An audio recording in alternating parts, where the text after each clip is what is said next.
खूब छोट दिनरू लियान को किसी भी जिनस देदेले तादेले से तार क्रिएटिव दिमाग लगे दिए और किसी ना किसी क्रिएटिव वर्क कर दिए। पिलादिनू ताको सब बेले मु क्ले रे खेलिबाकू दिए तो से क्ले रे बहुत किसी जिनस बनया को चेष्टा करिथाए।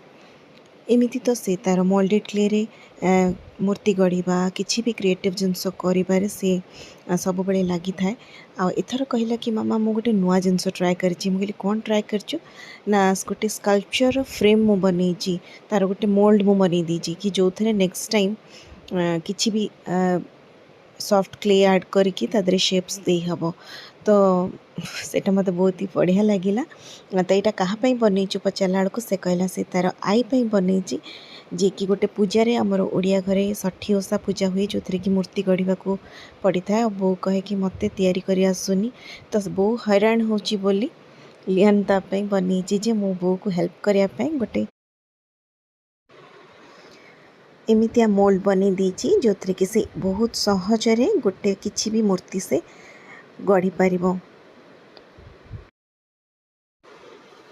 लियान रो ये जो स्कल्पचर मोल्डटा आपण मानक केमिति लागिला कमेंट करके निश्चय जनइबे।